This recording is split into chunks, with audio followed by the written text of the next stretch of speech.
Prezados irmãos, a paz do Senhor Jesus, seja muito bem-vindo. Estamos começando o programa Escola Bíblica Dominical. Queremos agradecer o carinho da sua audiência que sempre tem acompanhado este programa.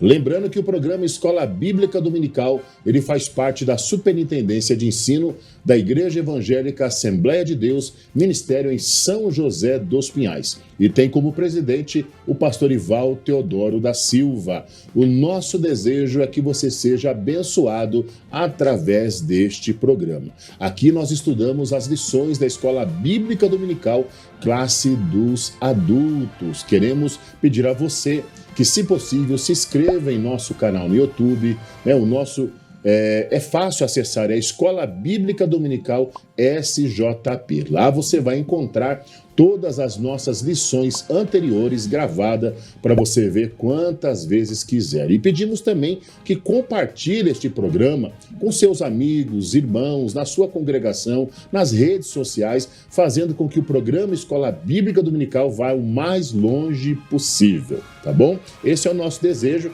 Você que é amante, estudante da Palavra de Deus, o programa Escola Bíblica está no ar. E hoje nós temos aqui a presença de dois amigos, companheiros de ministério. Ao meu lado, o pastor Marcelo Fonseca, a paz do Senhor. A paz do Senhor, pastor Fábio, presbítero irmão Davi.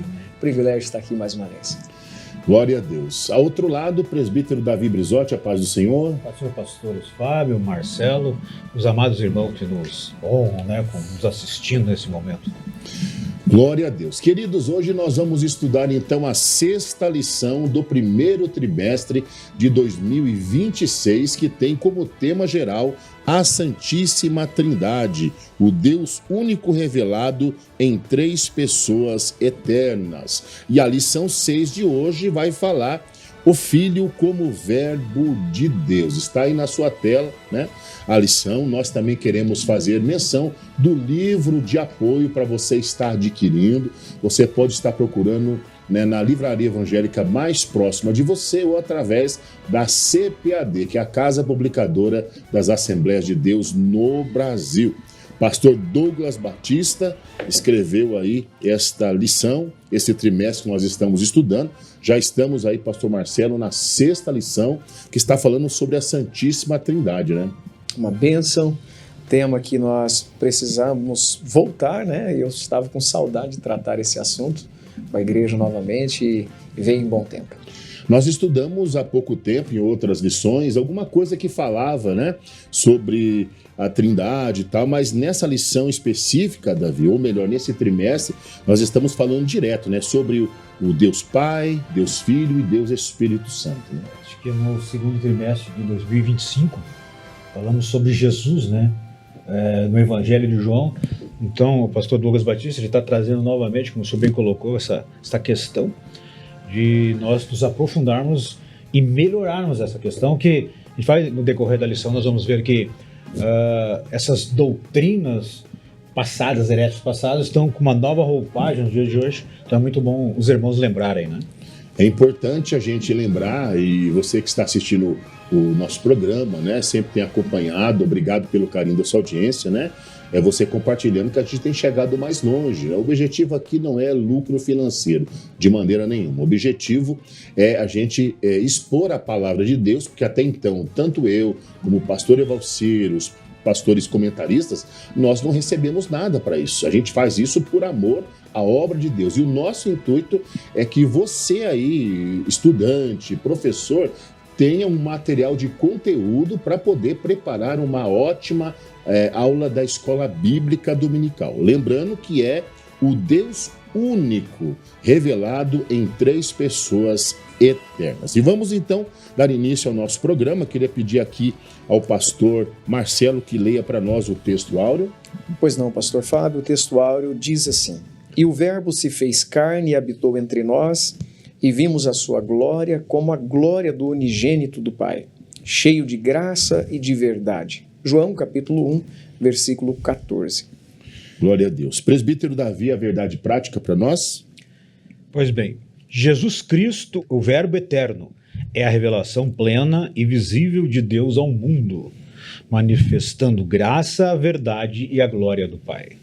Nós também temos, queridos, aqui os objetivos da lição, e dentro dos 3 tópicos nós vamos abordar esses assuntos. O primeiro, explicar a pré-existência e a divindade do verbo. Segundo, mostrar a atuação do verbo na criação e como fonte de vida e luz. E terceiro, ressaltar que o verbo encarnado é a plena revelação do Pai.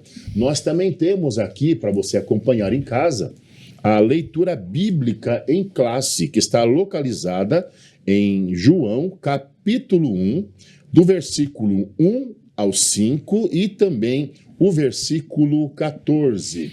Acompanhe a leitura da lição.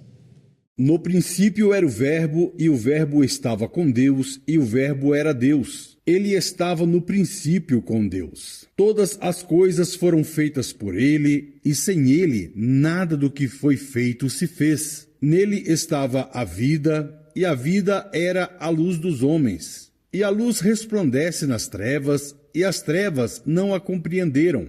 E o Verbo se fez carne e habitou entre nós, e vimos a sua glória, como a glória do unigênito do Pai, cheio de graça e de verdade. Muito bem, você acompanhou a leitura bíblica em classe também, como fazemos. Lembrando que você tem a leitura semanal para você estar lendo de segunda a sexta-feira, né? Ela está ali no rodapé ou na parte de baixo da capa da lição que nós estamos estudando. Estamos estudando a lição 6, o Filho como Verbo de Deus. Tem a leitura da segunda, da terça, da quarta, da quinta, da sexta e do sábado. A do domingo é que você acabou de ler aí, tá bom? Então vamos lá, nesta lição, pastor Marcelo, presbítero Davi, nós vamos estudar Jesus Cristo como Verbo eterno de Deus, né? Plenamente divino, criador e revelador do Pai. Em Jesus a gente vê tudo numa única pessoa, né? E ele faz parte da Santíssima Trindade, né? Esse Deus único é revelado em 3 pessoas distintas. Dentro do tópico 1, pastor Marcelo, eu já vou com o senhor, a introdução vai nos dizer que nesse prólogo, né, do Evangelho de João, apresenta aqui o Verbo eterno como Deus. Então Jesus, ele é Deus, né? E ele veio como Filho. Também nesta lição nós veremos que essa revelação marca o clímax da encarnação do Verbo. Não é reencarnação como aqui os espíritas acreditam, mas a encarnação do Verbo, né? E o Filho de Deus, invisível, se tornou visível. O que era espírito se tornou carne, né? Habitou entre nós, né? E se tornou visível, eterno, o que é eterno entrou no tempo, né? Nós sabemos que o tempo de Deus é o Kairos, o nosso tempo é o Cronos, né? Ele entrou no tempo e insondável foi manifestado, o que era insondável se manifestou em Cristo. E dentro do primeiro ponto, o Verbo como Deus eterno, diz aqui o Verbo pré-existente. O que seria para os nossos irmãos e para nós esse Verbo pré-existente? Muito bem, pastor Fábio, aos nossos ouvintes, esta expressão ela é própria, né, de quem crê que o Filho estava presente com o Pai desde o início. Aliás, o texto sugerido é o de João, capítulo 1, que revela, né, muito parecido com o Gênesis primeiro, a declaração do Gênesis dizendo que o Filho ou Cristo estava presente na criação, criando tudo com o Pai, sendo parte criadora. Por isso, pré-existe. Aqui no finalzinho desse primeiro subponto, diz o seguinte: antes de tudo que existe, o Verbo já existia. Então essa é a nossa afirmativa, essa é a nossa crença. Diferente, ao contrário do que o judaísmo moderno prega e crê, não é? Que o Messias deveria necessariamente, né, ter sido 100% homem apenas, né? Ele deveria ser apenas uma pessoa, né? Nós temos evidências fortes, inclusive no meio judaico, de que o Cristo foi crido, não é, como sendo Deus. Nós temos um documento, ele é importante para nós, os cristãos, que foi uma carta de um dos governadores, eu estou falando de 112 da era cristã, de um dos governadores do imperador Trajano, delatando os cristãos dessa era e dizendo, né, esse governador chamado Plínio, conhecido também como moço ou jovem, ele envia uma carta para o imperador. Esse é um documento amplamente divulgado e conhecido até hoje. E nessa carta de delação ele declara que, ao sondar os cristãos dessa era, ele percebeu que os cristãos se reuniam em dias determinados, dias fixos, antes do pôr do sol, e eles faziam declarações. E essas declarações, segundo a escrita, segundo essa carta, esse documento do Plínio para o imperador Trajano, ele revela que os cristãos se reuniam e faziam declarações, dizendo que o Cristo, que o Jesus Cristo era Deus. E essas declarações nós temos hoje, não é? É muito mais presente essa forma de declaração, que era uma espécie de poesia, de poema declarado ou cantado, né, que nós conhecemos como as antífonas, mais presente na liturgia da Igreja Católica, que são as canções de trechos da Bíblia, né, antes da homilia, antes do rito, né, e também já em algum momento da história isso foi observado pela Igreja Evangélica, hoje não tanto. Eu até abro um parêntese para lembrar que o som que nós ouvíamos ao chegar em um culto, é claro que é um parênteses que eu estou abrindo aqui como pastor de igreja, né, era um som de orações, de clamor, de adoração, de louvor a Deus, e isso foi deixado, né, aos poucos. Me parece que isso foi perdendo a força, e fica aqui o meu apelo para que nós voltemos a essas antífonas, né, que são parte da nossa liturgia e que é um som de declaração, de adoração, de exaltação a Deus, sempre antes dos nossos cultos. Fechado esse parênteses, eu volto neste documento, porque é um documento importante que atesta, né, a divindade e a pré-existência do Cristo. Como nós lemos, por exemplo, em Romanos, pastor Fábio, eu gostaria rapidamente de ler essas citações aqui. Romanos capítulo 11, versículos 33 a 36, nós encontramos uma dessas antífonas, né? Nós lemos o seguinte: como são grandes as riquezas de Deus, como são profundos o seu conhecimento e a sua sabedoria, quem pode explicar as suas decisões, quem pode entender os seus planos, como dizem as Escrituras Sagradas. Aí perceba que, né, fica claro que é um verso, é um poema, que se não fosse escrito aqui na nossa língua, isso aqui deveria rimar, deveria terminar rimando, porque essa é a ideia da antífona, que fossem versos, poesias declamadas de forma que rimasse, como melodia mesmo. E aí ele continua: quem pode conhecer a mente do Senhor, quem é capaz de lhe dar conselhos, quem já deu alguma coisa a Deus para receber dele algum pagamento, pois todas as coisas foram criadas por ele, tudo existe por meio dele e para ele. Glória a Deus para sempre. Amém. Eram trechos cantados nestes encontros do qual o governador Plínio está relatando ou delatando ao imperador Trajano. Uma outra citação de uma antífona muito conhecida é de Filipenses, capítulo 2, versículos 6 a 11. Filipenses, capítulo 2, versículos 6 a 11. Contém uma outra antífona aqui também, olha que linda essa. Ele tinha a natureza de Deus, mas não tentou ficar igual a Deus. Pelo contrário, ele abriu mão de tudo que era seu e tomou a natureza de servo, tornando-se assim igual aos seres humanos e vivendo a vida comum de um ser humano. Então, olha que lindo. Ele foi humilde, obedeceu a Deus até a morte, morte de cruz. Por isso Deus deu a Jesus a mais alta honra e pôs nele um nome que é o mais importante de todos os nomes, para que, em homenagem ao nome de Jesus, todas as criaturas no céu, na terra e no mundo dos mortos caiam de joelhos e declarem abertamente que Jesus Cristo é o Senhor, para a glória de Deus Pai. São canções que desde a era cristã é cantado, é declarado em forma de se afirmar que Jesus Cristo pré-existia com Deus. Ainda uma outra, se o senhor me permite, pastor Fábio, 1 Timóteo capítulo 3, versículo 16, nós encontramos aqui um outro texto, e é fácil de identificar na nossa Bíblia, porque ela tem um formato diferente, né, aqui quando ela é escrita, e olha que interessante essa. 1 Timóteo capítulo 3, verso 16, ele se tornou um ser humano, foi aprovado pelo Espírito de Deus, foi visto pelos anjos, foi anunciado entre as nações, foi aceito com fé por meio do mundo, foi aceito com fé por muitos no mundo inteiro e foi levado para a glória. Uma outra ainda, a última, eu cito, pastor, 2 Timóteo, capítulo 2, versículos 11 a 13. Este ensinamento é verdadeiro. Se já morremos com Cristo, também viveremos com Ele.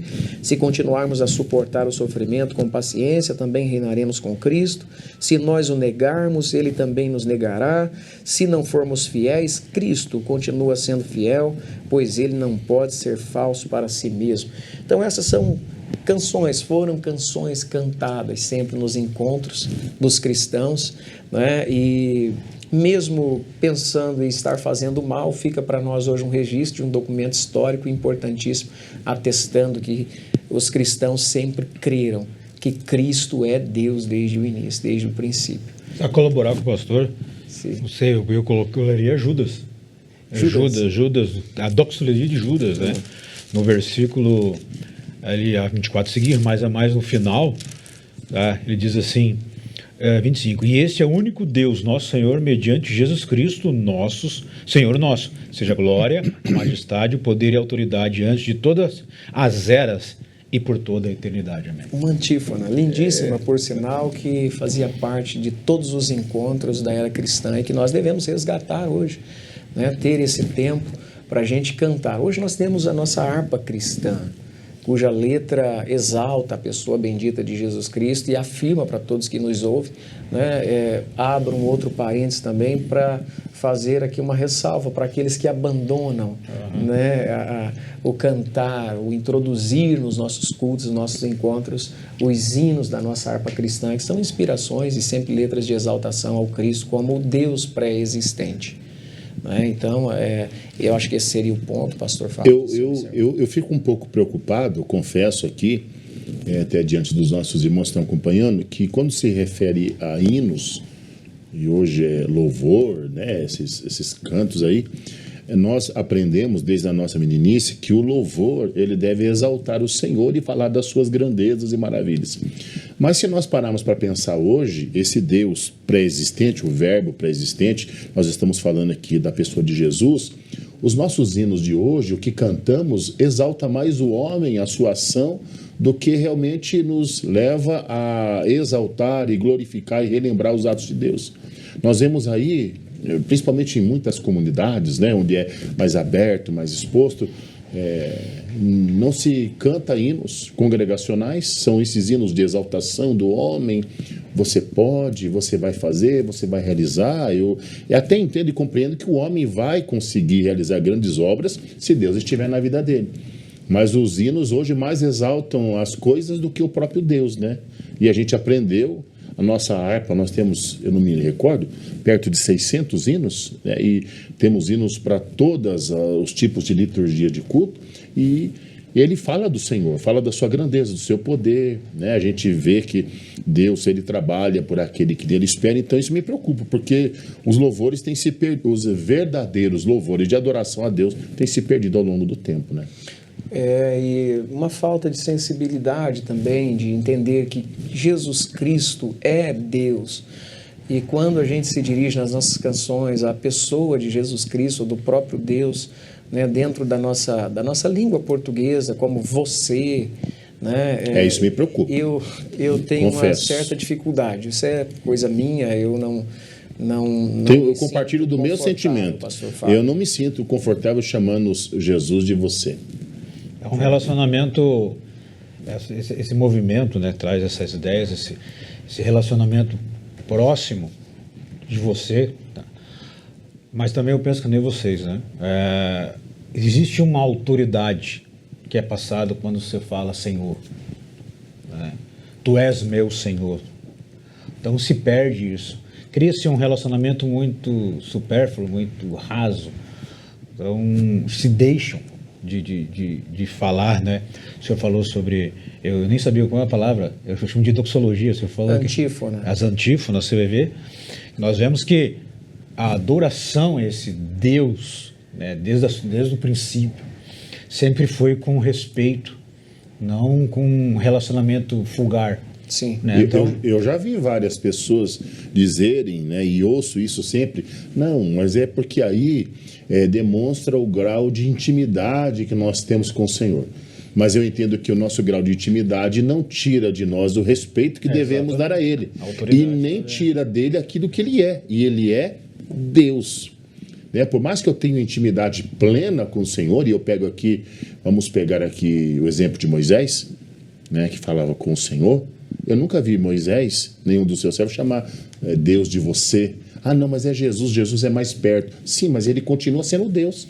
Ele está sendo apresentado como o Verbo eterno, né? O Deus eterno. Nós vamos ver os discípulos sempre se referindo a Jesus como Rabino, Rabi, Rabone, que é mestre querido, sempre com um título, né, de autoridade, demonstrando, né, o respeito. Né? Então, a gente não fala você para o nosso pai, para a nossa mãe, né? Isso a gente aprendeu, e eu acho que muitos desses valores estão se perdendo. A intimidade não tira o respeito e nem tira do Senhor aquilo que Ele é o Senhor, é o Criador, né? Presbítero Davi, o subponto 2, o verbo como pessoa distinta. Agora você vai trazer Jesus, ele é Deus, mas ele é uma das três pessoas distintas. O evangelista, ele coloca nos seus evangelhos a palavra logos, né? Que é o verbo encarnado. Mas eu gosto muito de se referir a logos como um tratado, né? Um conceito lógico. Eu sempre vejo assim, quando se fala em conceito lógico, um tratado lógico, eu vejo Deus, desde a eternidade, o Senhor Jesus sempre com ele, tá? Mas desde o princípio, Jesus, ele estava ali atuando, como nós vemos, né, lá em Gênesis 1, e a gente vê durante isso as citações do Antigo Testamento, mas sempre de uma forma velada, mas ele sempre estava ali. Então ele pega todo esse raciocínio, esse tratado, esse sistema, né? É como se ele fosse fazer uma teologia sistemática do verbo. Aí ele pega todas aquelas tratativas e usa a palavra logos, que é a lógica, né? O raciocínio, né? E interessante que essa palavra logos, ela tem uma raiz verbal, né? E essa raiz é primitiva, é o lego, tá? Que tem a ideia de dar significado a algo ou a alguém, de expandir a ideia, como eu já comentei aqui. E teologicamente, Jesus, como eu disse, é a expressão máxima disso. Ele é essa razão, né? Então, tudo que tinha de bom a humanidade, todas as tratativas, todas as promessas, sejam as promessas vindouras, as que a antiga aliança possuía ali, já tinha ali presente, mas as vindouras estavam em Jesus, tá? Ele é a melhor oferta, né, que Deus pode dar à humanidade, como João 3,16. Interessante que o verbo, ele estava desde a eternidade com Deus. O verbo, Jesus, ele não fora criado, né, porque ele não é um fruto da criação. Ele também não fora criado na encarnação. Ele fora gerado, né, desde a sua existência. Estava juntamente com o Pai. O pastor até vai falar depois, posteriormente, sobre a substância, né, essa essência, né? O senhor vai falar sobre isso, nem vou entrar nisso aqui, não. Em terceiro aqui, irmãos, aqui o autor, ele usa uma frase, né, grega, que é emprostou theon. E eu queria mesmo que, assim, rapidamente, pastor, se me permitir, meio que fragmentar para nós entendermos como João, ele expressa isso, o que ele queria dizer com isso. É o verbo primário, era. É interessante que Strong significa que algo que não apenas algo que estava acostumado a ser, mas que possuía o mesmo caráter duradouro. Então ele tinha a mesma essência. Quando eu entrar, eu vou ter que entrar dentro né? É meio caráter de Deus, a mesma essência de Deus. Isso demonstra a personalidade de Cristo e a sua essência como Deus encarnado. O pros, né? O pros é a preposição, que dá a ideia de compartilhamento, de estar junto com Deus. Ele coloca na face a face, sempre estar com Deus, compartilhando com Deus. O tom, que é um artigo definido, que é o nosso o do português, né? É que nem nós estávamos comentando aqui sobre se você. Porque no texto original está escrito assim, e era Deus. Nós traduzimos como era Deus, mas no texto original do grego era o Deus. O que ele quer dizer com esse o Deus? Não é um Deus qualquer. Esse o significa uma autoridade a um Deus. É um Deus singular. Porque se João escrevesse era Deus, ao gentil, que é o evangelho foi escrito a universal, a todos, eles podiam entender que era Zeus, Hades, né? E os outros deuses do panteão grego, romano. Mas quando ele se refere ao Deus, ele está se apontando para alguém. Claro que logo ao Deus dos judeus, o Pai do Senhor Jesus. Então esse Deus, ele tem colocado uma autoridade na palavra Deus. Não o peso que isso traz. Também demonstra autoridade ou definir quem está sendo empregado o artigo, como eu já disse aqui. Ton theon, isto é, o Deus, uma tradução livre, demonstrando não ser qualquer Deus. E por fim aqui, só para os irmãos aí, o professor, né, lembrar de relatar na página do livro de apoio, página 68, as doutrinas heréticas combatidas por João no seu tempo. Tá? As doutrinas também que se assemelham hoje são assemelhadas, né, com uma nova roupagem, tá? Que é o unicismo, 3 modos diferentes de Deus se revelar, o unitarismo, somente o Pai é Deus, o Filho e o Espírito Santo não é Deus, da visão, e o triteísmo, que são 3 deuses separados, cada um é Deus, não é uma unidade. Nós somos, não é uma unidade, não é unicismo, é a unidade.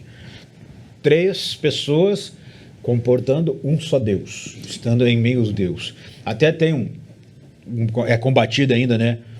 Hoje eu não queria entrar nessa questão porque... Eu ia falar que existe 3 denominações que seguem essas linhas de pensamentos. E ela está muito mais perto de você aí do que você imagina, né? Pois é. Então, a importância de conhecer a palavra de Deus para combater. Você falou lá que no original diz, o Deus. Tem uma dessas aí que nós consideramos como seitas, né? Pelo todo o contexto dela, que o evangelho ali no João, ele diz assim, né? E no princípio era o verbo, e o verbo estava com Deus, e o verbo era um Deus. Né? Apontando, tirando toda a autoridade, ou tirando de Jesus aquilo que ele é o único Deus verdadeiro. Estava com Deus, né? Estava com Deus. Não tem estava com Deus, ela é o Deus. Porque dá nós entender como estava com Deus, que é o Deus verdadeiro. Nós entendemos assim. Mas lá no grego ele coloca o para definir que é um Deus de autoridade, um Deus de poder, que não é qualquer Deus. Perfeito, perfeito. Então nós vimos aqui a pré-existência desse Deus, o único Deus, né? Que ele veio, o que era eterno entrou no temporal, né? No tempo. Uhum. E vimos com Davi aqui o verbo como pessoa distinta, né? Ele é uma pessoa distinta dos 3, né? Não é 3 deuses, da manifestação do único e verdadeiro Deus. Pastor Marcelo, o verbo é da mesma essência do Pai, né? Como ele também é da mesma essência do Espírito Santo, né? E deixar com o senhor essa parte aí. Ok. Como o presbítero irmão Davi bem introduziu, creio que essa problemática na interpretação se dá pela estrutura linguística mesmo, né? O grego e o hebraico. Então, na estrutura linguística do grego, subentende-se, né, há essa abertura na hora de transliterar para a nossa língua, que tem um ou aqui entre a palavra estava com Deus ou a palavra era um Deus. Pode-se entender das duas maneiras, pela estrutura linguística grega, né? Já na estrutura linguística hebraica, não tem esse ou entre a palavra estava com Deus ou a palavra era um Deus, como bem o senhor disse, muito utilizado, né, por uma seita e amplamente divulgado. Isso não é nenhum segredo, a gente pode falar aqui abertamente, né, pelas testemunhas de Jeová. Sim. Né, defendida, inclusive, usando alguns textos que eu gostaria de trazer aqui. Já vi que o presbítero Davi já discorreu amplamente sobre essa estrutura linguística, ficou muito claro, né, aquilo que sustenta a ideia, né, para quem se apega com essa estrutura linguística grega, que não seria o correto, tá? A menos que se entenda, né, como foi bem colocado aí, tá bom? Porque na estrutura linguística do pensamento hebraico, o João 1 é interpretado da seguinte maneira: a palavra estava com Deus tanto quanto. No lugar do ou, né, a estrutura hebraica traz tanto quanto. Então, se entende melhor. Então a palavra estava com Deus tanto quanto a palavra era Deus. Essa é a melhor forma de interpretação da gente trazer, né? Eu creio que o principal disseminador dessa ideia errônea, né, de ser a palavra, ou ela estava com Deus, ou ela era um Deus, né, foi no século IV com Ário, né, por isso o arianismo, né, isso combatido pelo primeiro concílio de Nicéia, que foi defendido e ficou provado que a interpretação estava equivocada. Então agora classifica-se as ideias, né, como o senhor falou, as denominações, né, que nós chamamos de heresias, seitas. Se consideram igrejas, mas para se considerar igreja tem que estar dentro do padrão estabelecido por Cristo, né? Perfeitamente. Então, no primeiro concílio de Nicéia de 325 depois de Cristo, a igreja cristã condenou o arianismo, essa ideia de Ário, né, como sendo um pensamento herege, uma forma equivocada de interpretar. Acontece, né? Acontece muito. Nós percebemos até quando foram escolhidos diáconos para a igreja primitiva, dentre aqueles que foram enviados e escolhidos, né, para cuidar da distribuição dos alimentos, né? Entre aqueles haviam homens que posteriormente se desviaram da verdade, interpretaram errado e que se tornaram também um forte opositor das verdades das Sagradas Escrituras. Então, como por exemplo Nicolau, né, lá no Apocalipse, depois vai fazer menção sobre eles, dizendo, olha, a doutrina dos nicolaítas, né? Então, acontece. Não deveria, infelizmente, mas acontece e é mais comum do que a gente imagina, né? E continua a acontecer. A gente sabe que uma heresia, ela nasce de uma quase boa teologia, né? Então fica muito perto, uma boa teologia de uma heresia, elas estão muito próximas. Por isso nós devemos ficar com a palavra. E eu gostaria só de colocar aqui algumas citações, como por exemplo de João 14, 28. Veja como pode ser fácil, né, a gente interpretar equivocadamente os textos nas Sagradas Escrituras se não tivermos um bom recurso, como o presbítero irmão Davi bem sugeriu aqui alguns na sua fala. João 14, 28 diz assim: vocês ouviram o que eu disse, eu vou, mas voltarei para ficar com vocês. Se vocês me amassem, ficariam alegres, sabendo que eu vou para o Pai, pois o Pai é mais poderoso do que eu. Então, a partir destes textos que eu estou citando, né, Ário e os seus seguidores, seus adeptos, disseminam esse pensamento e essa ideia de que Jesus é menor que o Pai, é inferior, né? Um outro texto também muito comum e citado é Colossenses 1:15. Colossenses 1:15. Está aqui. Essa ideia de Jesus como o primeiro filho, né? Então a ideia de quem foi criado, né? Ele, o primeiro filho, é revelação visível do Deus invisível, ele é superior a todas as coisas criadas, né? Então veja, é uma ideia de que Jesus também foi criado e ele é o primeiro, então não ficou só, enfim, né? Provérbios 8:22 é um outro texto. Porque aqui ele cita o primogênito de toda a criação, né? Isso. E a gente sabe que Jesus, ele não é criado, ele foi gerado, né? Uma diferença bem grande. Perfeitamente. O certo é ler no original, né, em grego, e ver ali que verbo que ele usa para criar. Perfeito, exato. Então o recurso deveria ser esse, porque a nossa exatamente. língua ela nos trai um pouco, né? Deixa essa ideia, né? Então, Provérbios 8:22 tem uma declaração assim, o verso diz o seguinte: o Senhor Deus me criou antes de tudo. Então veja, né? São os fundamentos de uma seita herege, são estes textos, né? O Senhor Deus me criou antes de tudo, antes das suas obras mais antigas.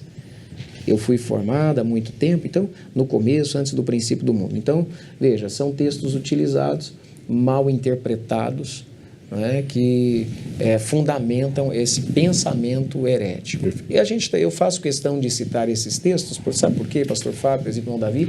Porque quando alguém que representa uma dessas seitas chegar na tua porta, são estes textos que eles vão te apresentar. Eles vão abrir a Bíblia ou pedir para que você abra a sua Bíblia, vá lá na sua biblioteca, pega a sua Bíblia, encontra esse texto e você vai ler e talvez você possa ficar confuso. Marcos capítulo 3, pastor Fábio, eu encerro aqui com essa última citação. Marcos capítulo 13, versículo 22, é um texto também bastante utilizado e que, como eu disse, por causa da estrutura linguística, é usado a seu bel prazer. 13:22 do Evangelho de Jesus Cristo, segundo Marcos, diz o seguinte: porque aparecerão falsos profetas, falsos messias, que farão milagres e maravilhas para enganar, se possível, até o povo escolhido de Deus. Então, fica esse alerta e esse texto, ok? Esse texto de João 14:28 ali, lá no final, onde Jesus disse: ó, eu vou para o Pai, porque o Pai é maior do que eu. Aqui, na verdade, é um ponto onde a gente percebe, e aí Jesus até apresenta a sua natureza humana. Né? Porque o Pai está lá, o Pai não tem natureza humana, o Pai está lá.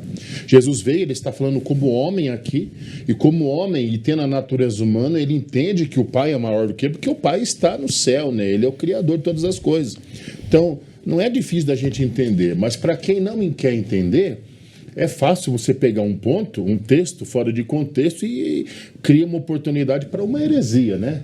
Vira um ponto de confusão, né? Só para auxiliar o pastor que está falando sobre essa questão do original, a palavra que ele usa ali para criação é kitsis, que é criar, só que também é para estabelecer.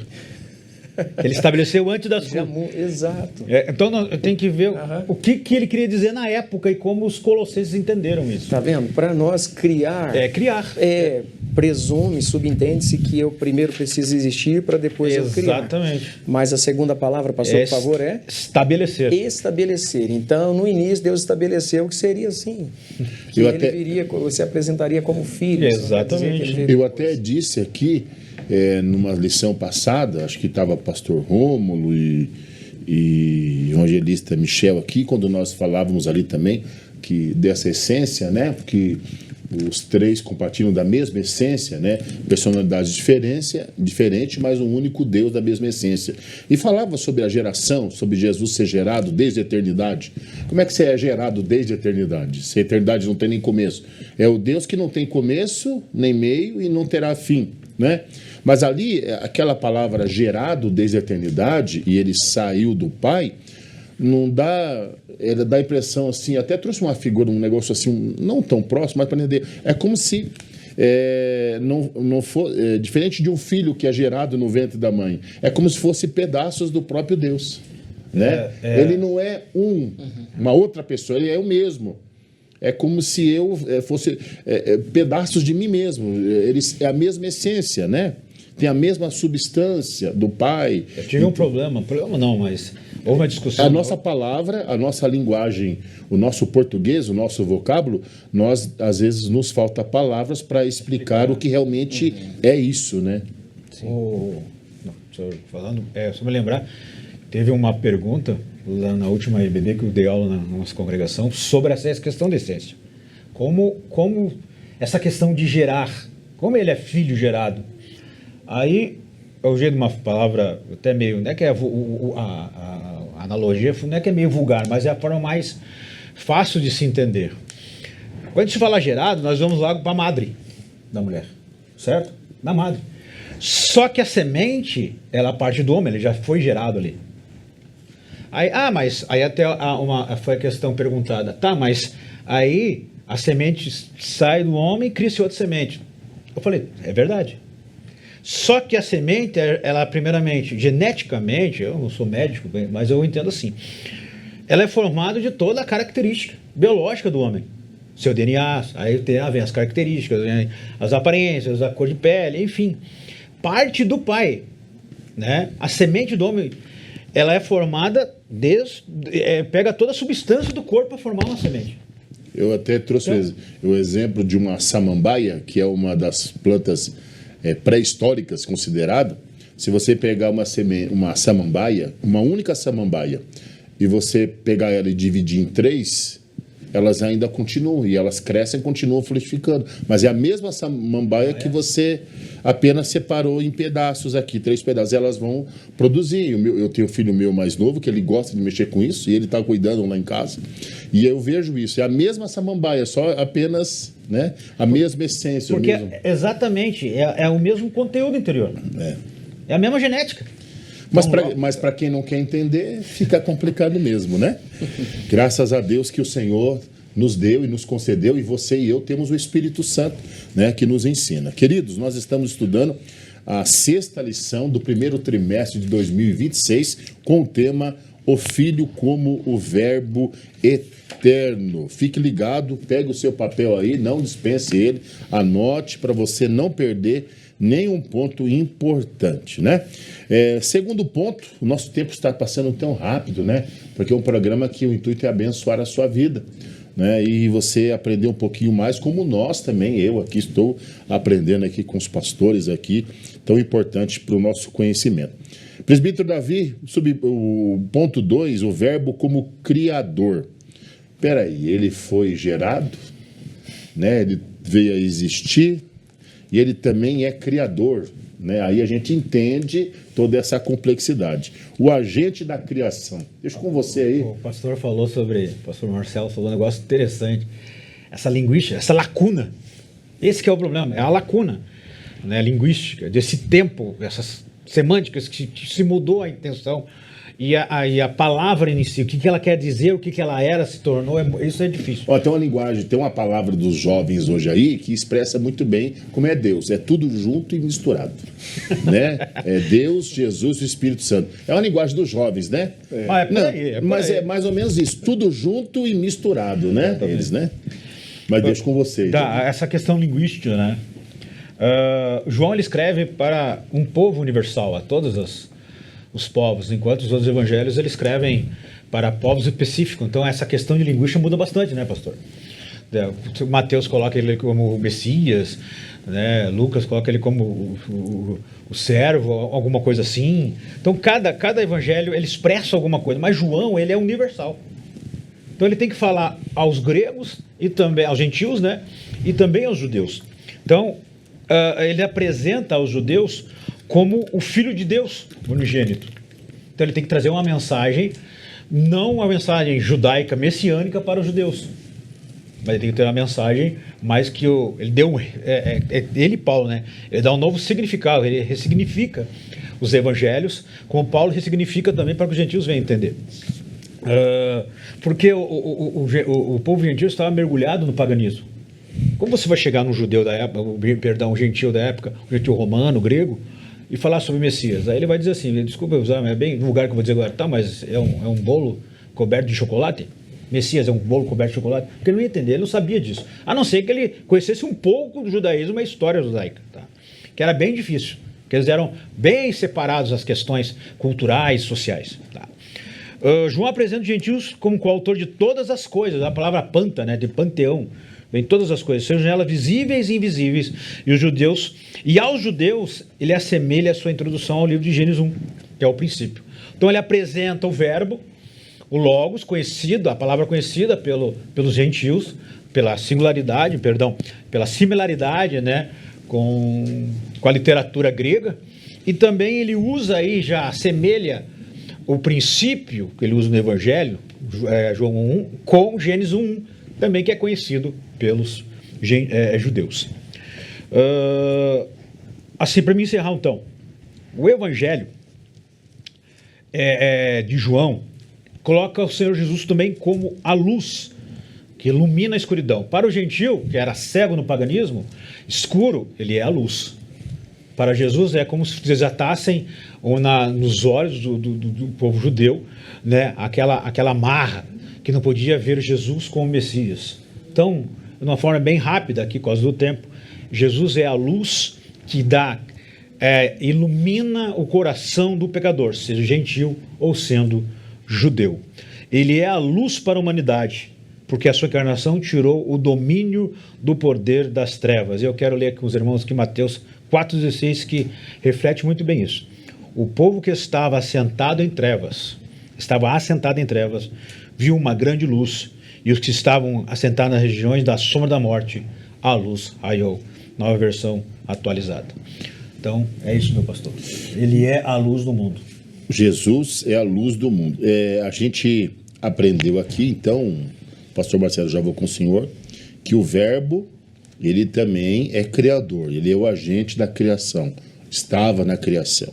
E quando a gente fala de criação, também não me refiro só à criação do homem lá, né? Ele está desde a eternidade.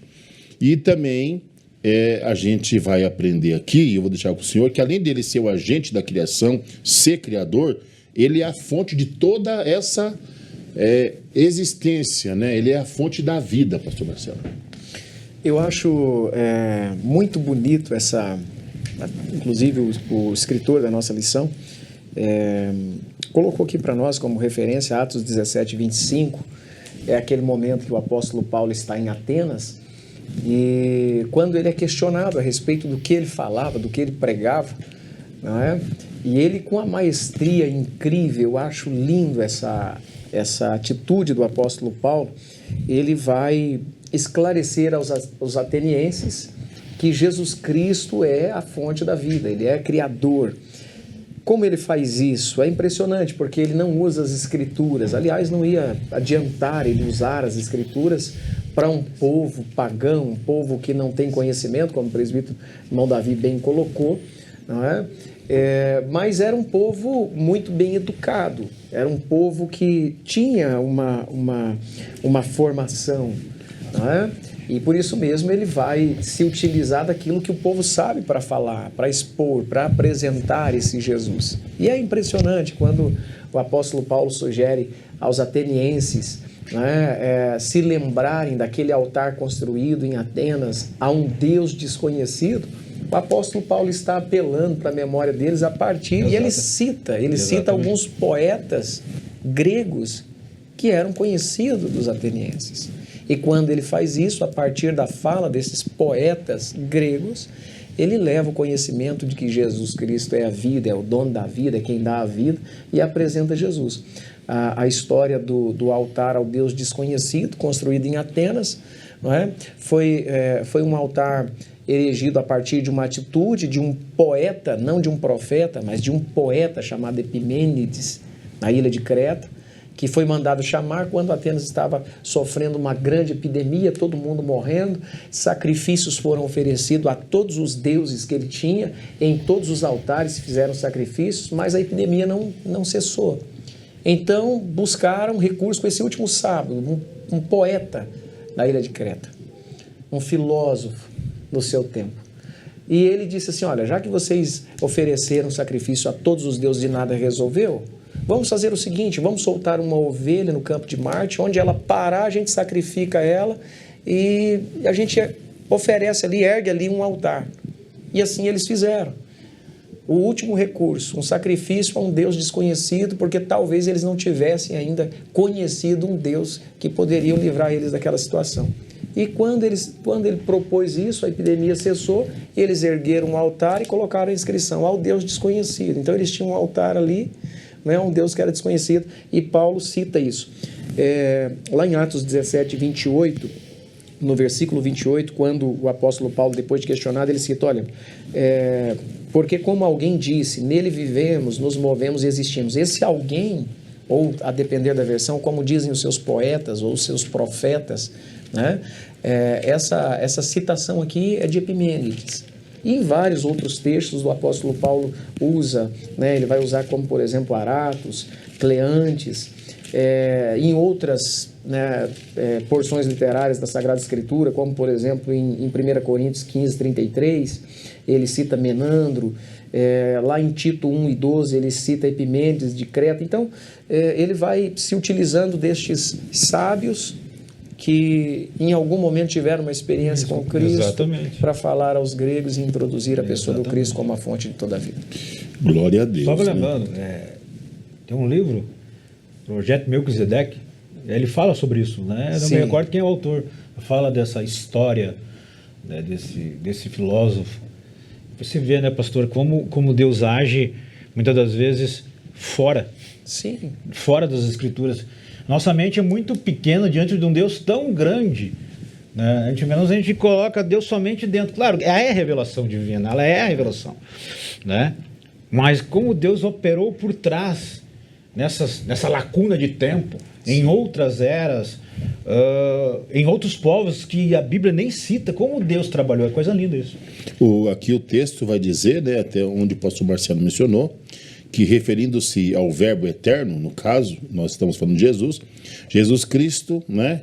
Essa declaração revela que o verbo é a fonte absoluta e originária de toda a forma de vida. Então, tudo que tem vida procede desse Deus, né? Desse verbo, né?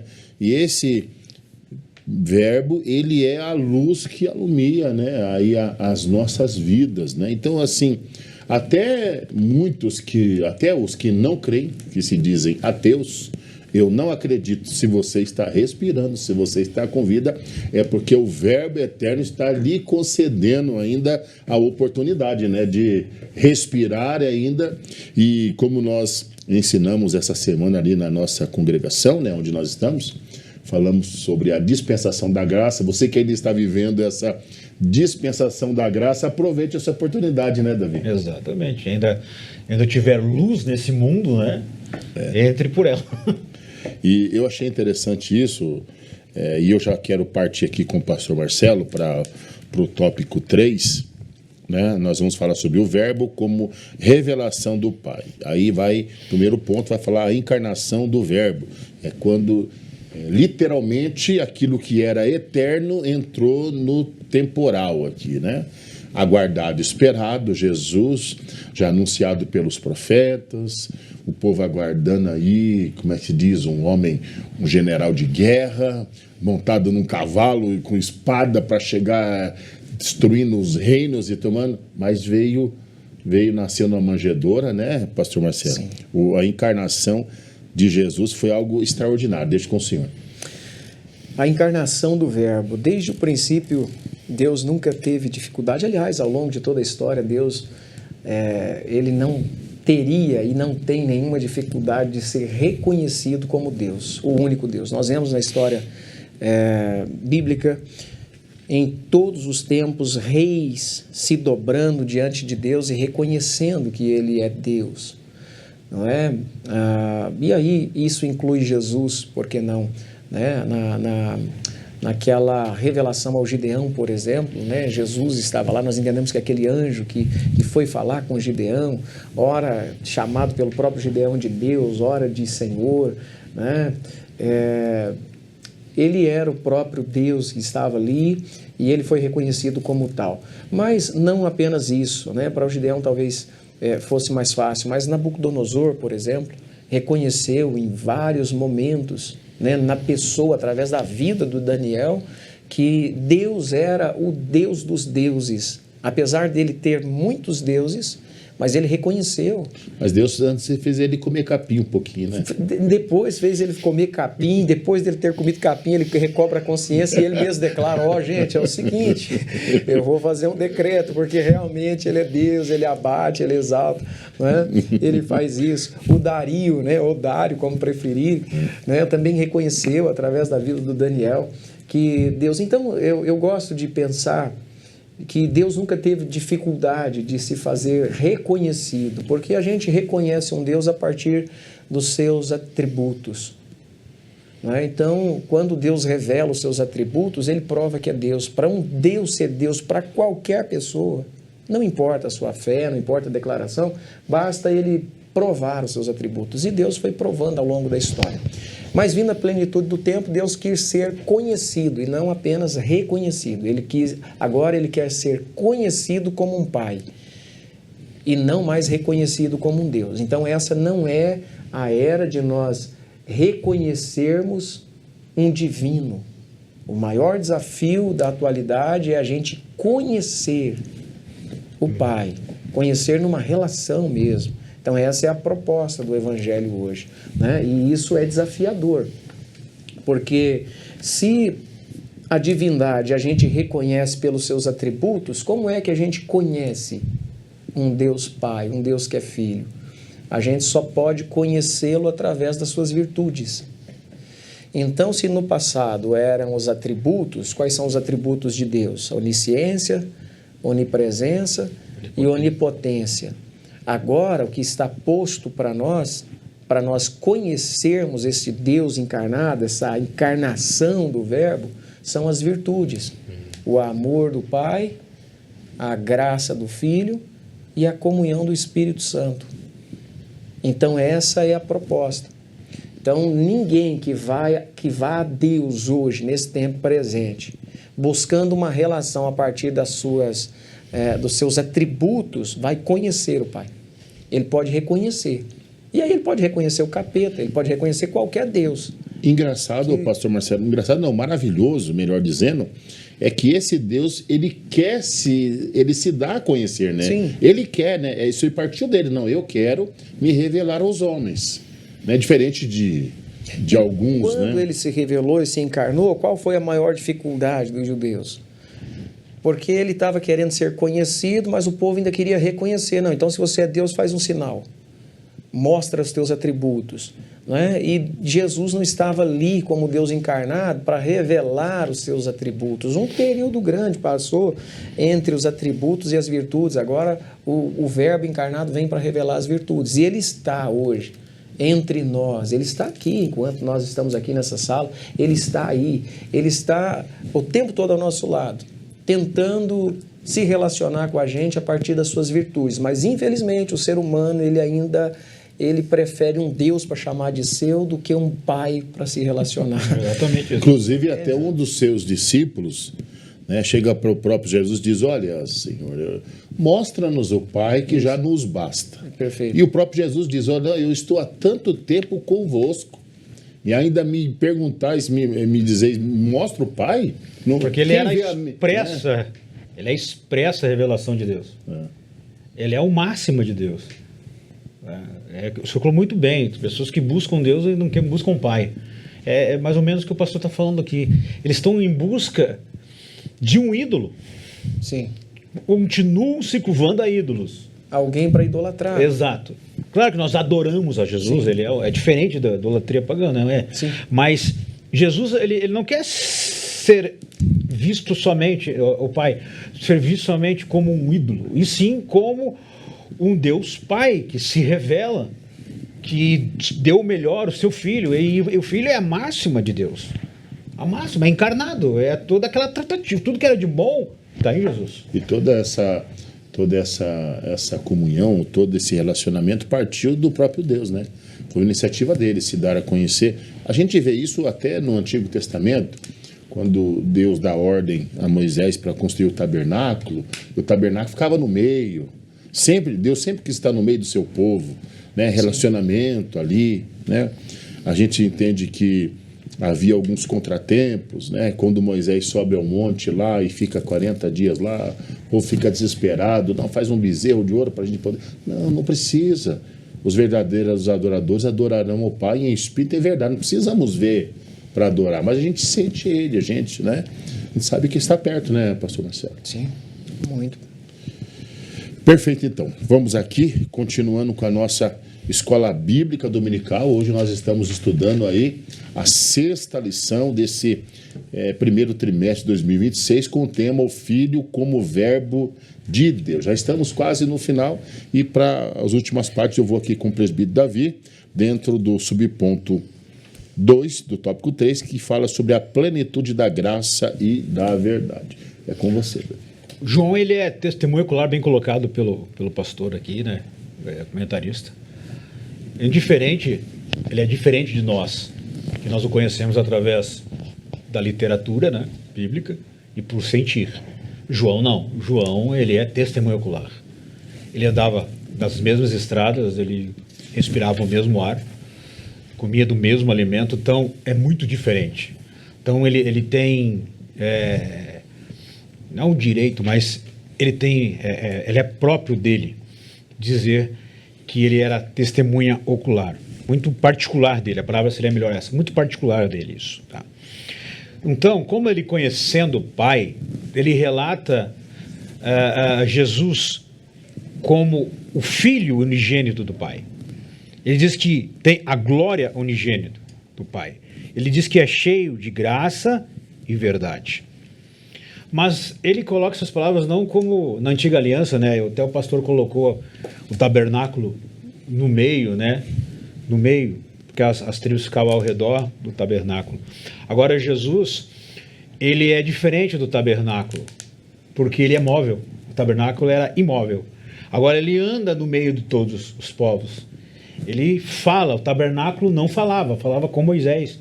Falava através das pedras, das palavras, que eu falo pedras, é os 10 mandamentos, escrito em pedras. Agora não.